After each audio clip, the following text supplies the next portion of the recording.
Good morning. जैसा कि आज है 28 मई, तो हम डिस्कस करेंगे अपनी क्लास में 28 मई के करंट अफेयर के बारे में। ठीक है। और सबसे पहले वो स्टूडेंट जो तैयारी कर रहे थे यूपीएससी का, जिनका पेपर है, प्रीलिम्स का पेपर है, उन सबको बहुत बहुत शुभकामनाएं हमारे चैनल की तरफ से। आप निश्चित ही सफल हों और आप जो चाहते हैं वो आपको मिल जाए। इन्हीं शुभकामनाओं के साथ में मैं स्टार्ट करूंगी आज की अपनी क्लास को। जैसा कि आप सबको पता है कि हमारा जो मॉर्निंग का थॉट है वो डेली हम लेकर आते हैं। तो आज हमारे पास क्या है? अच्छी सोच इंसान को हमेशा अच्छा रास्ता दिखाती है। यानी आप अपनी सोच को अच्छा रखिए, नेगेटिव मत सोचिए, पॉजिटिव रहिए, अपने आप से प्रॉमिस करिए, मेहनत के लिए अपने आप को इनकरेज करते रहिए।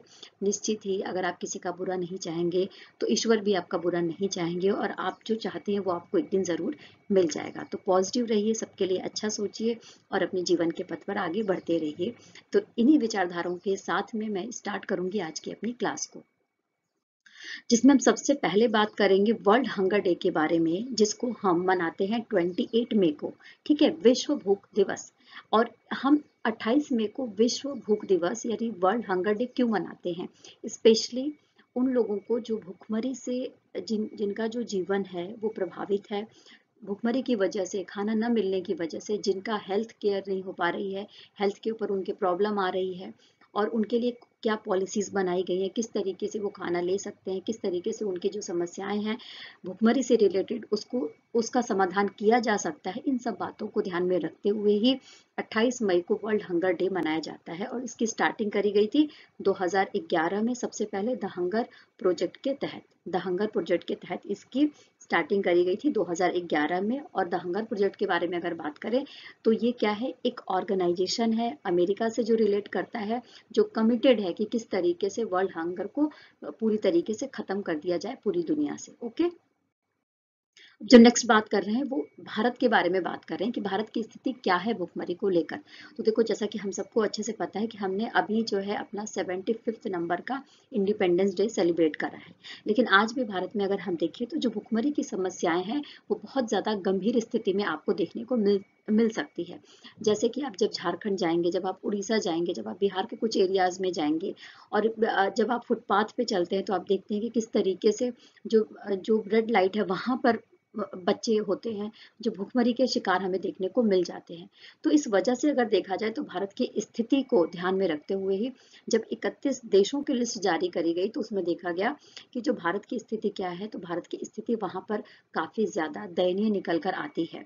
और ग्लोबल हंगर रिपोर्ट 2022 के अकॉर्डिंग, जो स्पेशली आयरलैंड और जर्मनी का एक गैर सरकारी संगठन है, उसके द्वारा ये रिपोर्ट जारी करी गई थी 2022 में। और उसमें 121 देशों की सूची थी, और उसमें भारत का स्थान क्या था? तो उसमें भारत का स्थान था 107वां। क्या स्थान था? 107वां स्थान था। ठीक है।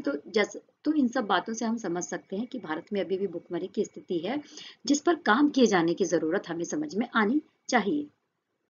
नेक्स्ट जो बात कर रहे हैं वो अंतर्राष्ट्रीय महिला स्वास्थ्य दिवस यानी इंटरनेशनल वुमेन्स हेल्थ डे के बारे में बात कर रहे हैं, जो 28 मई को मनाया जाता है।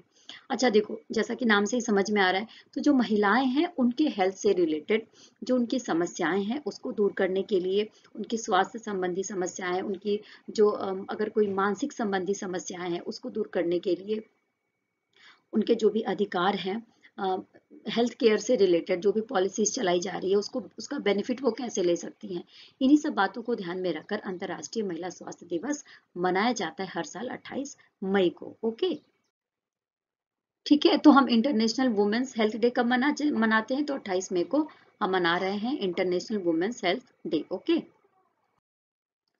देखो, विश्व मासिक धर्म स्वच्छता दिवस यानी वर्ल्ड मेंस्ट्रुअल हाइजीन डे, ये भी 28 मई को ही मनाया जाता है। पूरी दुनिया में महिलाओं को मासिक धर्म से संबंधित जो स्वच्छता दिवस के रूप में मनाया जाता है कि किस तरीके से वो अपनी केयर कर सकती हैं, क्या क्या उनको जो है ध्यान रखना चाहिए, किन बातों का ध्यान रखना चाहिए।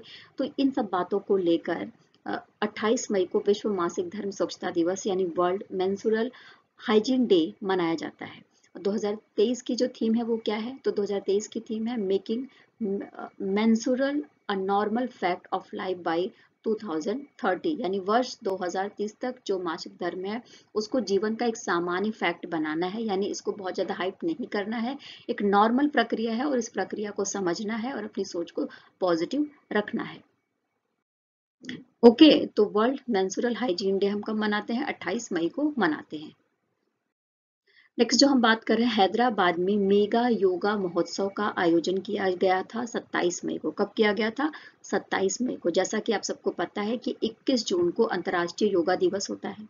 तो अंतर्राष्ट्रीय योगा दिवस के लगभग 25 दिन पहले ही 27 मई को हैदराबाद में, हैदराबाद तेलंगाना की राजधानी है, हम सबको अच्छे से पता है, तो हैदराबाद में मेगा योग महोत्सव का आयोजन किया गया। कहाँ पर किया गया? तो Morarji Desai national institute of yoga Hyderabad में किया गया है, जहां पर एनसीसी परेड में, परेड ग्राउंड है, वहां पर इस इवेंट को किया गया था। और मैं आपको बता दूं कि जो 21 जून का अंतर्राष्ट्रीय योगा दिवस है वो कहाँ पर मनाया जाएगा भारत में? तो वो मध्य प्रदेश के जबलपुर में आयोजित किया जाएगा। ठीक है, कहाँ पर किया जाएगा? तो मध्य प्रदेश के जबलपुर में किया जाएगा। इस चीज को आप याद रखिएगा। अच्छा, ये जो योगा महोत्सव मनाया गया है 27 मई को, ये आयुष मंत्रालय के तहत मनाया गया है। आयुष मंत्रालय के हमारे जो मंत्री हैं वो कौन है? तो सर्बानंद सोनोवाल है, जैसा कि हम सबको अच्छे से पता है। तो उन्होंने जो अंतर्राष्ट्रीय योगा दिवस है उसकी थीम भी बताई है, और थीम क्या है? तो वसुधैव कुटुंबकम के लिए योग। किस थीम के साथ मनाया जाएगा 2023 का जो योगा दिवस है, अंतर्राष्ट्रीय योगा दिवस? तो वसुधैव कुटुंबकम के लिए योग, इस थीम के साथ मनाया जाएगा। और साथ में मैं आपको बता दूं कि इस अवसर पर तेलंगाना के जो राज्यपाल हैं डॉक्टर तिमिलिसाई सौंदरराजन, वो भी उपस्थित थे। ओके, और जो सर्बानंद सोनोवाल जी हैं उनके द्वारा ये भी बताया गया कि जब 21 जून को पूरी दुनिया में अंतर्राष्ट्रीय योग दिवस मनाया जाएगा, तो इसमें जो हमारा डिफेंस मिनिस्ट्री है, जो हमारा एक्सटर्नल अफेयर मिनिस्ट्री है, बंदरगाह जहाजरानी और जलमार्ग मंत्रालय है, उनके द्वारा ये बताया गया कि कई सारे बंदरगाहों पर, जहाजों पर योगाभ्यास किया जाएगा, और जिससे रिंग ऑफ योग का जो, जिसकी वजह से रिंग ऑफ योग बनेगा। और इसके अलावा मैं आपको ये भी बता दूं कि जो कोस्टल एरियाज हैं वहां पर भी, जो कोस्टल एरियाज के जो देश हैं वहां पर भी जो अंतर्राष्ट्रीय योगा दिवस है उसके इवेंट को ऑर्गेनाइज कराने की बात कही गई है, जिससे रिंग ऑफ योग पूरी तरीके से पैसिफिक ओशन और हिंद महासागर में बनते हुए आप देख सकते हैं 21 जून को। ठीक है, mega yoga festival to be organised in Hyderabad on 27 May 2023। ठीक है, ओके, क्लियर हो गया। देखो, अब जो नेक्स्ट हम बात कर रहे हैं वो हम बात कर रहे हैं कि अंतर्राष्ट्रीय योगा दिवस की स्टार्टिंग कब करी गई थी।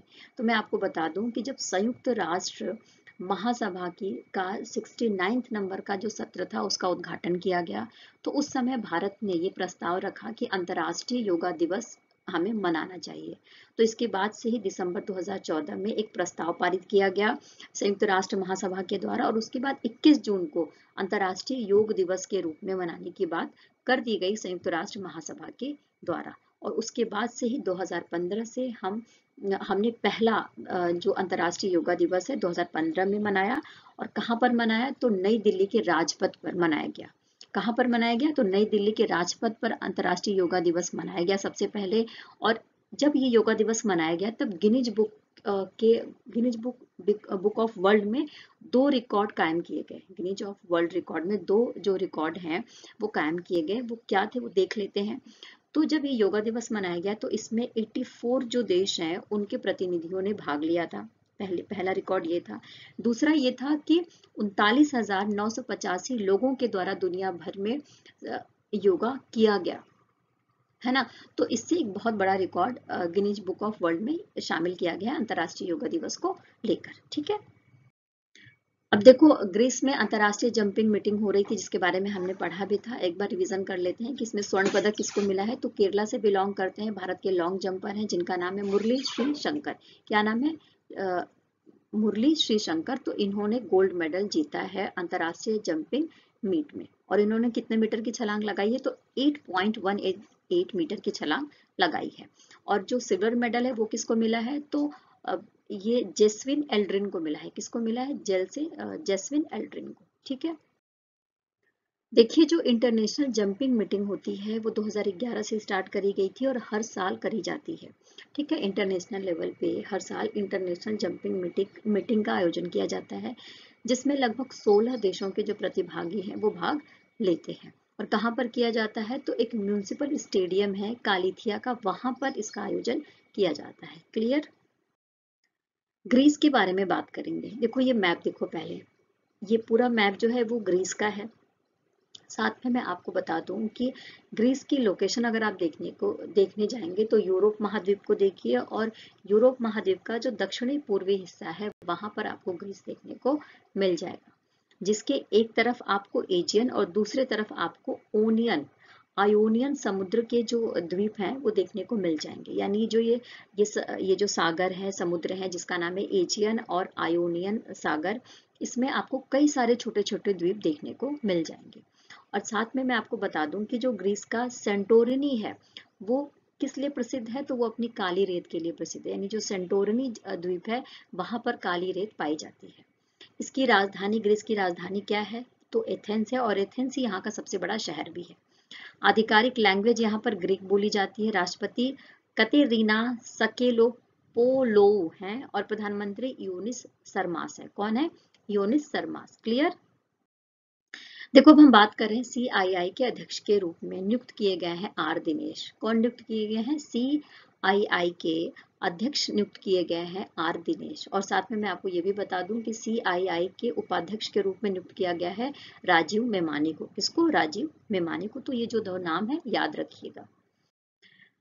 अब CII क्या है? तो confederation of Indian industry,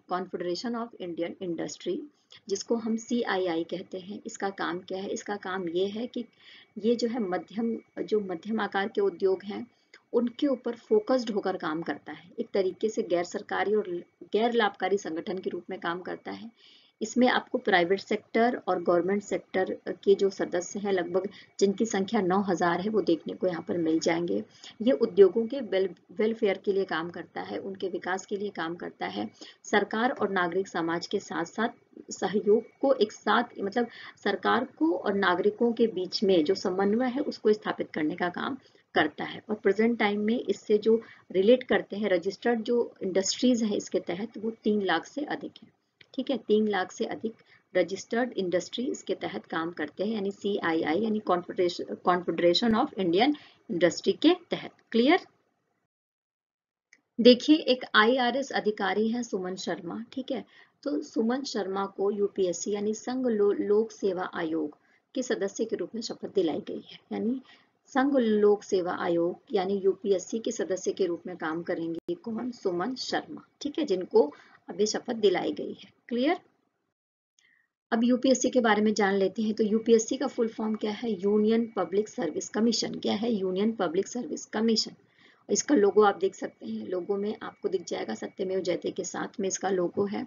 Ashok का जो स्तंभ है, इस लोगों के साथ में आपको UPSC देखने को मिल जाएगा। इसका सिंबल है ये। इसका काम क्या है? तो UPSC भारत के जो A ग्रेड के जो ऑफिसर्स हैं उनके लिए परीक्षाएं कंडक्ट कराने का काम करता है, उनकी नियुक्ति करता है, उनकी भर्ती से संबंधित जो भी प्रक्रियाएं हैं उसको आयोजित करता है। इसकी स्थापना भारतीय संविधान के अनुच्छेद 315 के तहत करी गई थी, एक संवैधानिक निकाय के रूप में, यानी एक जो कॉन्स्टिट्यूशनल बॉडी है उसके तहत इसकी स्थापना करी गई थी। अनुच्छेद 315 में आप इसके बारे में देख सकते हैं। ये पूरे भारत में IAS, IPS और IFS के जो उम्मीदवार हैं उनका चयन करता है और उनकी नियुक्तियां करता है। उनके लिए जो भी उनसे रिलेटेड जो भी जानकारी है वो आपको इनकी साइट पर मिल जाएगा। इसकी स्थापना 1 अक्टूबर को करी गई थी 1926 में। कब करी गई थी? 1 अक्टूबर 1926 में। उस समय संस्थापक कौन था? तो यूनाइटेड किंगडम सरकार थी। जैसा कि यूनाइटेड किंगडम सरकार इसलिए थी क्योंकि भारत गुलाम था और उस समय यूनाइटेड किंगडम का यहाँ पर राज था, तो इसलिए जो संस्थापक के बारे में बात किया गया है, यूनाइटेड किंगडम सरकार के बारे में बात किया गया है। मुख्यालय इसका आपको कहाँ देखने को मिलेगा? तो नई दिल्ली में इसका मुख्यालय आपको देखने को मिल जाएगा। क्लियर? देखो, RBI को बैंकिंग विनियमन अधिनियम 1949 के तहत ये अधिकार है कि वो 2 बैंकों को मर्ज होने के लिए कह सकता है, मंजूरी दे सकता है। तो अभी मराठा सहकारी बैंक और कॉसमस सहकारी बैंक को मर्ज होने के लिए अनुमति मिल गई है RBI से, और 29 मई से ये साथ में मिलकर काम करेंगे। 29 मई 2023 से ही मिलकर साथ में काम करना स्टार्ट कर देंगे। मराठा सहकारी बैंक के बारे में बात करें तो मुंबई में इसकी 7 शाखाएं हैं और इसकी स्थापना कब हुई थी? तो इसकी स्थापना हुई थी 1946 में। ठीक है, The merger between Maratha Cooperative Bank and Cosmos Cooperative Bank has been approved by the Reserve Bank of India. Clear? भारतीय रिजर्व बैंक के बारे में, जैसा कि हम जब भी रिजर्व बैंक के बारे में पढ़ते हैं तो देखिए हमारे पास आपके लिए करंट अफेयर ही नहीं है, साथ में ही स्टैटिक जीके भी है। यानी करंट अफेयर के साथ साथ में जो भी स्टैटिक जीके होती है उस संस्था से रिलेटेड, किसी भी देश या स्टेट से रिलेटेड, तो वो सारी चीजें हम आपके लिए लेकर आते हैं। तो भारतीय रिजर्व बैंक की स्थापना के बारे में बात करें तो रिजर्व बैंक अधिनियम 1934 के प्रावधान के द्वारा इसकी स्थापना करी गई थी 1 अप्रैल को 1935 में। ये क्वेश्चन पूछा जाता है कि आरबीआई की स्थापना कब हुई थी, तो आप याद रखिएगा कि 1 अप्रैल को हुई थी 1935 में। ठीक है, और 1 अप्रैल 1935 से ही आरबीआई ने अपना काम करना स्टार्ट कर दिया था। आरबीआई के पहले गवर्नर कौन थे, ये भी क्वेश्चन पूछा जाता है। तो सर ओसबर्न स्मिथ थे। कौन थे? सर ओसबर्न स्मिथ थे, क्योंकि उस समय भारत आजाद नहीं था। ठीक है, और पहले इसकी राजधानी, कई बार मैंने आपको बताई है कि पहले इसकी जो राजधानी थी वो कोलकाता थी, फिर 1937 में स्थायी रूप से इसकी राजधानी को मुंबई स्थानांतरित कर दिया गया था।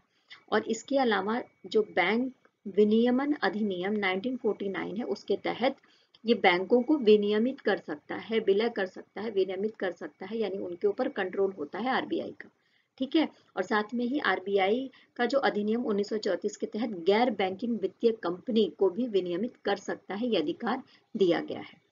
इसका मुख्यालय मुंबई में आपको देखने को मिलेगा और गवर्नर कौन है, तो शक्तिकांत दास जी हैं। क्लियर? देखिए, जैसा कि हम सबको अच्छे से पता है कि नई पार्लियामेंट बन रही थी, अब वो बनकर तैयार हो गई है और उसका उद्घाटन किया जा रहा है आज, यानी 28 मई को, संडे के दिन, प्रधानमंत्री नरेंद्र मोदी जी के द्वारा। और जब ये उद्घाटन किया जाएगा तो इस अवसर पर 75 रुपए का नया सिक्का भी लॉन्च किया जाएगा। 75 रुपए का जो ये नया सिक्का लॉन्च किया जाएगा वो इसलिए किया जाएगा क्योंकि आजादी के 75 साल भी पूरे हो गए हैं। तो इस अवसर पर ये 2 प्रक्रियाएं होंगी। सिक्के को आप देख सकते हैं और जो हमारी नई पार्लियामेंट है उसका स्ट्रक्चर कैसा है वो भी आप देख सकते हैं। तो देखो, जो सिक्का है आपको दिख जाएगा कि अशोक स्तंभ बना है, सिंह शीर्ष है, और उसके नीचे आप देख सकते हैं कि सत्यमेव जयते लिखा है। देवनागरिक लिपि में भारत लिखा है, रुपए लिखा है लेफ्ट में, और राइट में आपको इंडिया और रुपी देखने को मिल जाएगा। 75 रुपए का जो मूल्य वर्ग है वो भी यहाँ पर लिखा हुआ है। और साथ में ही जो इसका सिक्के का जो पिछला भाग है वहां पर संसद परिसर बना हुआ मिलेगा, संसद संकुल लिखा हुआ मिलेगा देवनागरिक लिपि में।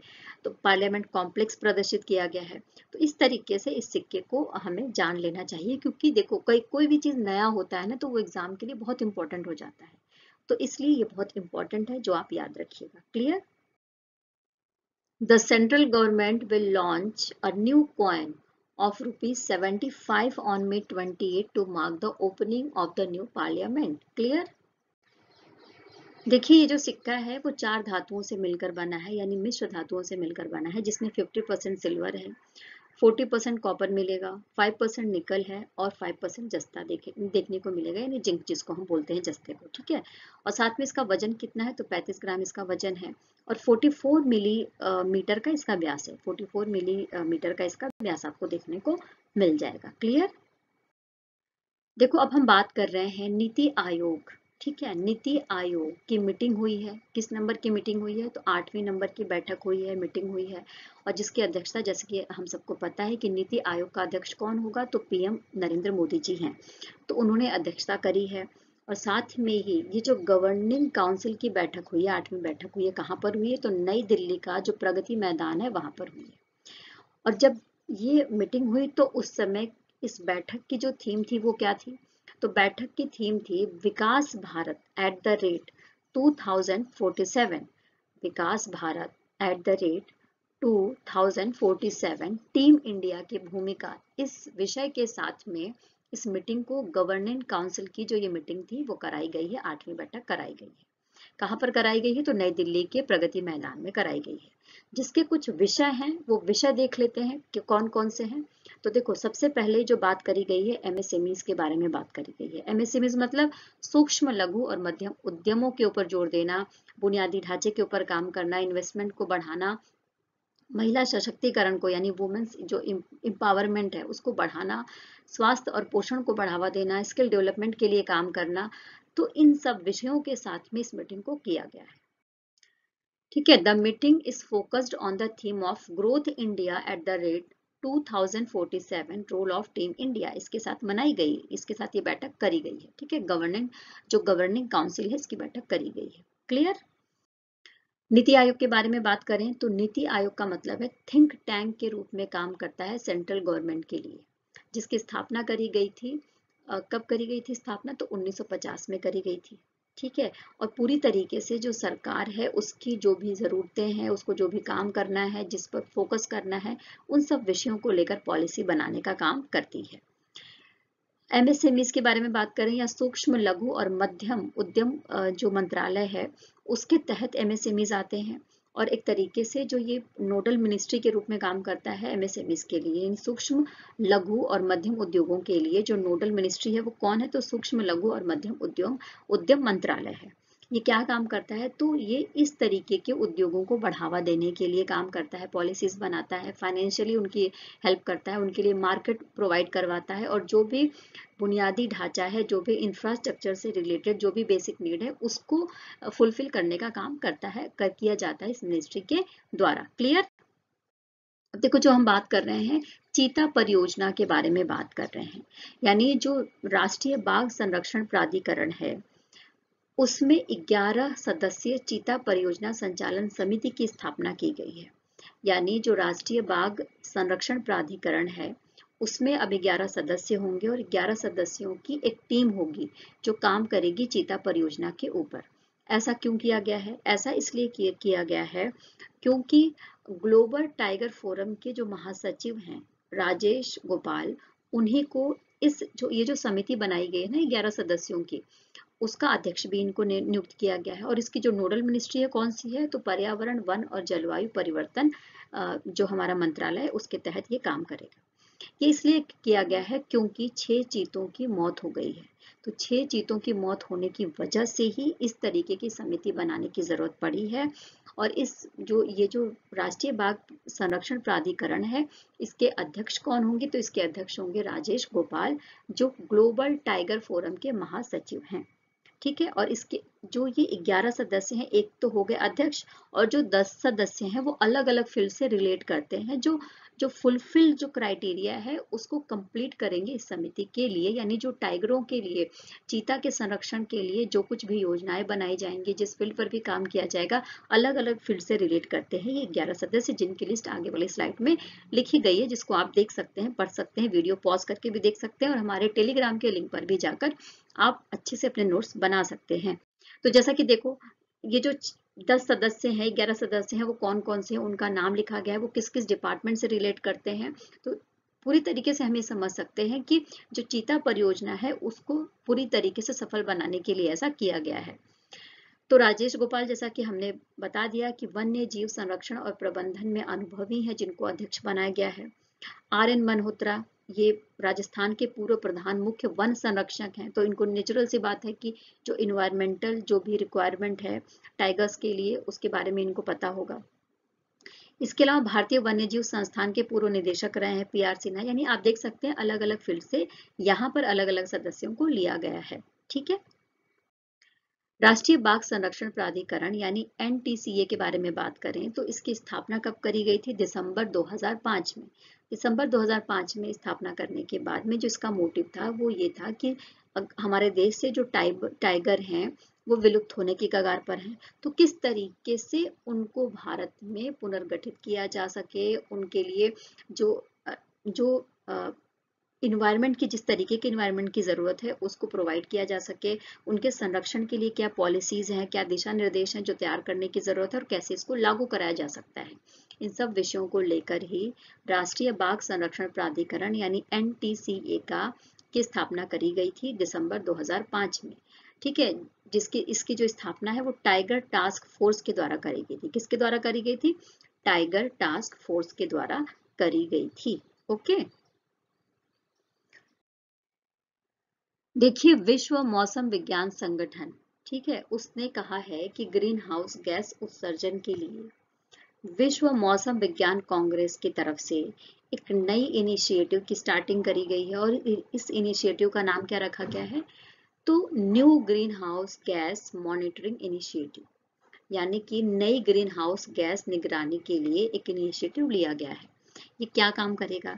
ये काम ये करेगा कि वैश्विक तापमान के वृद्धि के लिए, यानी जो ग्लोबल वार्मिंग हो रही है उसके लिए जो हीट ट्रैपिंग वाली गैसें हैं उनको किस तरीके से कम किया जा सकता है, क्या पॉलिसी बनाई जा सकती है, कैसे कार्यवाही की जा सकती है, इसके ऊपर देखिएगा। ठीक है, और साथ में ये डेटा डेटा निकालेगा कि किस तरीके से कहाँ पर किस एरिया में ग्रीन हाउस गैस ज्यादा से ज्यादा उत्सर्जित हो रहे हैं और कौन सा एरिया ज्यादा से ज्यादा प्रभावित हो रहा है। तो इसके लिए एक इनिशिएटिव लिया गया है विश्व मौसम विज्ञान संगठन की तरफ से। ठीक है, according to the world meteorological organisation यानी WMO, ठीक है, the world meteorological congress approved a new green house gas monitoring initiative for green house gas emissions. Clear? विश्व मौसम विज्ञान संगठन या वर्ल्ड मेटेरोलॉजिकल ऑर्गेनाइजेशन के बारे में बात करें तो इसकी स्थापना 1873 में करी गई थी, अंतर्राष्ट्रीय मौसम विज्ञान संगठन के द्वारा। कब करी गई थी? 1873 में अंतर्राष्ट्रीय मौसम विज्ञान संगठन के द्वारा, और इसका मुख्यालय स्विट्जरलैंड के जिनेवा में हमें देखने को मिल जाएगा। 1950 में 23 मार्च को विश्व मौसम विज्ञान संगठन संयुक्त राष्ट्र संघ का एक विशेष संगठन बन गया था। कब बना था? संयुक्त राष्ट्र को इसने ज्वाइन कब करा था? तो संयुक्त राष्ट्र संघ को इसने ज्वाइन करा था 23 मार्च को 1950 में। ठीक है, जो पूरी दुनिया में मौसम विज्ञान से रिलेटेड, जलवायु विज्ञान से रिलेटेड जो भूभौतिकी घटनाएं होती हैं, किस एरिया में किस तरीके की घटनाएं हो रही, इन सब बातों के लिए डेटा कलेक्ट करता है, पॉलिसी बनाता है और कार्यवाही के लिए प्रेरित करता है। क्लियर हो गया? देखो, हम ग्रीन हाउस गैस को समझ रहे हैं तो उसके पहले मैं आपको थोड़ी सी जानकारी दे दूं कि ग्रीन हाउस गैस क्या होती है। उसके पहले हमें ये पता होना चाहिए कि हमारा जो वायुमंडल का लेयर है उसमें एक वायुमंडलीय लेयर है जिसका नाम है ओजोन परत। तो ओजोन परत क्या करती है? सन से जो अल्ट्रावायलेट रेज निकलती हैं यानी पराबैंगनी किरणें निकलती हैं उनको अवशोषित कर लेती है, उनको दोबारा से रिवर्ट कर देती है वायुमंडल में, उनको पृथ्वी तक आने नहीं देती। लेकिन अब क्या हो रहा है? अब ये हो रहा है कि हमारे पृथ्वी के अंदर से ऐसी गैसें निकल रही हैं, ग्रीन हाउस गैसें निकल रही हैं जो ओजोन लेयर को हानि पहुंचाती हैं, जिसकी वजह से ओजोन लेयर अपने उस एरिया से हट गई है और पृथ्वी और जो सन से निकलने वाली अल्ट्रावायलेट रेज हैं वो डायरेक्ट कहाँ आ रही हैं? पृथ्वी पर आ रही हैं, जिसकी वजह से ग्लोबल वार्मिंग या जिसको हम बोलते हैं वैश्विक तापमान वो बढ़ रहा है। अब इसके लिए जो उत्तरदायी गैसें हैं वो कौन कौन सी है, वो ग्रीन हाउस गैसें कौन कौन सी है वो हम यहाँ पर देख रहे हैं। तो सबसे पहले उन गैसों के बारे में बात करूं जो ग्रीन हाउस गैसें हैं, वो है जलवाष्प, carbon dioxide, methane, nitrous oxide और ओजोन, जिसमें सबसे ज्यादा जो प्रभावी है वो है मीथेन।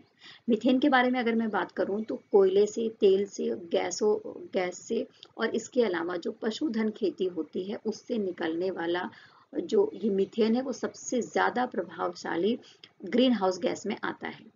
नाइट्रस ऑक्साइड के बारे में बात करें यानी N2O के बारे में बात करें तो फ्रिज से और एसी से और इसके अलावा जो औद्योगिक जितनी भी तरीके की गतिविधियां होती हैं जो ग्लोबल वार्मिंग को बढ़ावा देती हैं वो नाइट्रस ऑक्साइड की का निकलने का कारक के रूप में काम करती हैं। ठीक है, इसके अलावा कार्बन डाइऑक्साइड है। कार्बन डाइऑक्साइड जैसा कि हम सबको पता है कि जीवाश्म ईंधन को जलाने से होता है, वनों की कटाई से होता है, क्योंकि हम बोलते हैं ना कि अगर कार्बन डाइऑक्साइड को आपको कम करना है तो क्या करिए, अपने चारों तरफ पेड़ लगाइए, क्योंकि पेड़ क्या करते हैं? कार्बन डाइऑक्साइड को एब्जॉर्ब करने का काम करते हैं। तो इसकी वजह से कार्बन डाइऑक्साइड जो है ग्लोबल वार्मिंग का एक कारण बनता है। जलवाष्प बहुत बड़ा एक कारण है। ठीक है, और सबसे प्रचुर मात्रा में ग्रीन हाउस गैस के रूप में काम करता है, प्राकृतिक ग्रीन हाउस प्रभाव में योगदान देता है। ओजोन, जैसा कि हम सबको पता है, ओजोन लेयर तो हम सबको अच्छे से पता है कि एक तरीके से हेल्प का काम करती है, लेकिन कहीं ना कहीं ये ग्रीन हाउस गैसों के रूप में भी काम करती है हमारी पृथ्वी के लिए। ओके, तो ये सारा एक थोड़ी सी छोटी सी ब्रीफ है ग्रीन हाउस गैस के बारे में, ग्लोबल वार्मिंग के बारे में। जैसा कि हम एक नागरिक हैं तो हमें पता भी होना चाहिए कि क्या चल रहा है। ग्लोबल वार्मिंग एक ऐसा वर्ड है जो आपको हर दूसरे दिन, हर तीसरे दिन सुनाई देता है न्यूज में, या हम बातें भी करते हैं तो बोलते रहते हैं। क्लियर? इस सेशन में इतना ही। आई होप कि आपने सेशन को एंजॉय किया होगा, आपको समझ में आया होगा। मेरी कोशिश होती है कि देश दुनिया की जो भी खबर है वो सब कुछ आपके सामने मैं प्रेजेंट कर पाऊँ। तो कल फिर मुलाकात होगी इसी प्लेटफॉर्म पर, तब तक के लिए टेक केयर, बाय बाय, खूब खुश रहिए, खूब पॉजिटिव रहिए और खूब मेहनत करते रहिए और साथ में ही मेरे चैनल को प्लीज़ लाइक करते भी रहिए। आपके लाइक करने से मुझे हिम्मत आती है, काम करने का मन करता है। और साथ ही मैं आपको बता दूं कि टेलीग्राम के लिंक को भी आप विजिट कर सकते हैं, क्योंकि वहाँ पर PDF के फॉर्म में आपका जो मेरा जो कंटेंट है वो वहाँ पर आपको ईजिली मिल जाएगा। ठीक है, अगर आप नए हैं तो बेल आइकन प्रेस कर लीजिए, क्योंकि आपको सब्सक्रिप्शन मिल जाएगा। Clear? Bye bye, take care.